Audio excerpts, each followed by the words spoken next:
Hey, this is Eric with Dempsey's Resolution Fitness, and I want to bring you 10 tips to survive holiday weight gain. Okay, the average person over the holidays gains 5 to 10 pounds. Okay, that's just an average, not everybody. But, there are things you can do that will prevent you from having that massive weight gain in such a short period of time. Okay, it doesn't have to happen. So, first thing, got to drink lots of water. All right, drink lots of water, preferably cold water, right?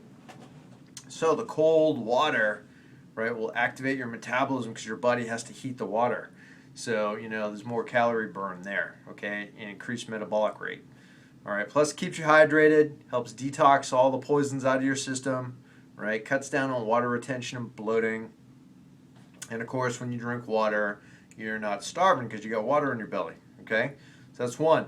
Number two, before an event. Okay, so if you got a party, a dinner, big social activity where you know there's going to be a lot of food, don't show up there ravenously hungry. Okay, if you've been eating, throughout the day, don't go there and eat a bunch of stuff, because you're starving because you skipped the last 3 meals or whatever.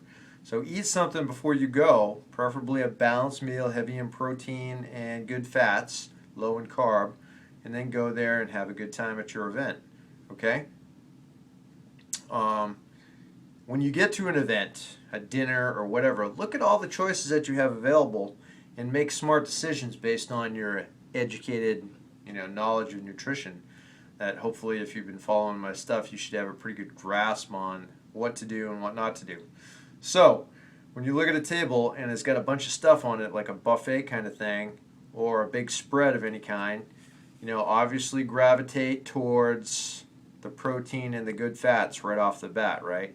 Identify the carbs, the good carbs, look for all the vegetables, right?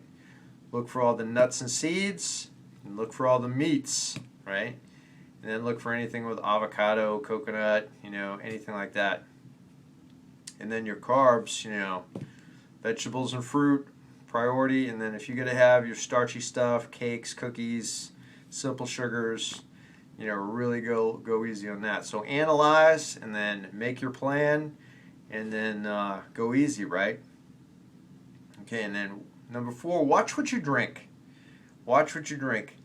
If you're having all kind of high-speed drinks with whipped cream and extra sugar and all this flavoring, super eggnog, right, with whatever in it, those things are going to rack up calories quicker than you can blink an eye. The next thing you know, you got 10 billion calories in just from having a drink or 2 or 10, right? So keep an eye on what you drink, especially the exotic, fluffy drinks with all the stuff in them.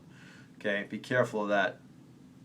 Number 5, if you're traveling or visiting family, make sure that you don't completely eliminate exercise out of your vacation or your trip or your holiday extravaganza. Do something. Even if you get down and knock out 1,000 push-ups in 5 minutes, do something, okay?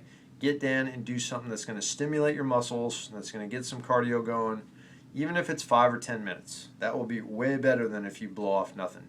And yeah, some people say, well, if I only do that short of a thing, that ain't going to do nothing. I might as well just forget it. No, that's not the case at all. If you don't stimulate your muscles after, the 72 to 96 hour mark, you're super catabolic, you're atrophying, your performance levels are going down, your muscles are degenerating, and your cardio effect is going, your VO2 max, your lactate threshold, everything is plummeting after about the 72 hour to 96 hour mark. So you really need to do something.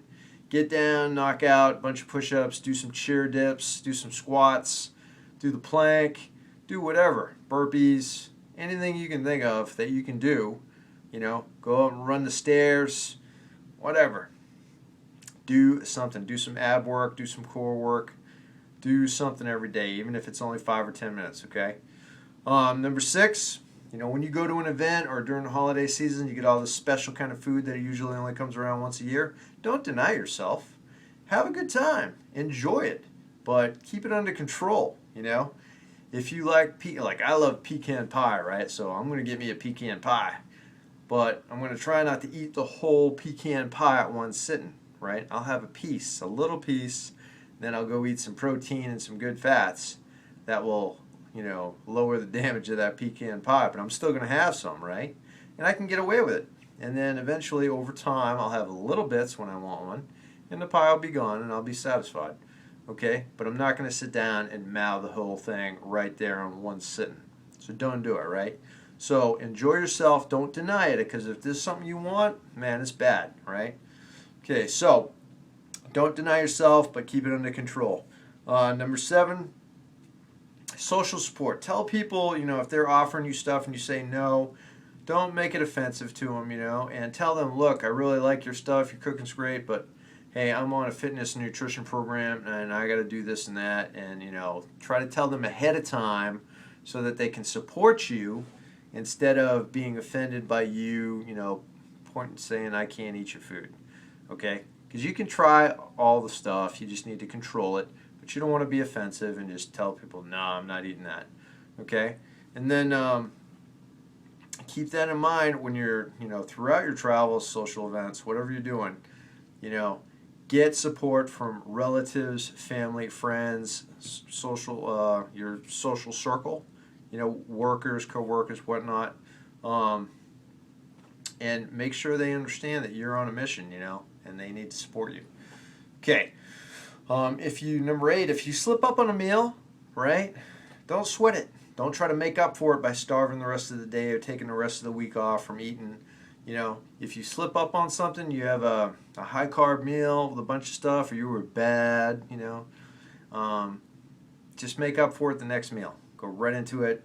Whatever your next scheduled meal is, go ahead and eat really good and just go from there. Don't worry about it, okay? Don't try to make up for it. Number 9, remember, focus on your carbs and sugar. Carbs and sugar are your, the worst enemy when it comes to the holiday weight gain, right?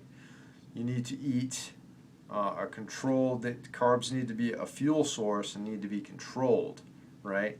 So they're a controlled item, right? They need to be a sensitive, controlled item. Otherwise, the belly's going to pay the price for it, all right? So keep that in mind. Focus on the carbs. Look for your carbs everywhere and control it, okay? And then, one last thing, number 10, if you are familiar with the intermittent fasting, the IF protocol, you can use intermittent fasting to help alleviate a lot of this stuff. If you just set your fast period before your social event, you can actually time, so the social event becomes a time when you break your fast and authorize to go eat. And you can have your big meal, and as long as you keep the macronutrients, the protein, fats, and carbs in check, you'll be okay, all right? So anyway, those are 10 quick tips. Apply them as best you can, and have a great holiday season, okay? This is Eric with Dempsey's Resolution Fitness, and I'll have more for you soon. Bye.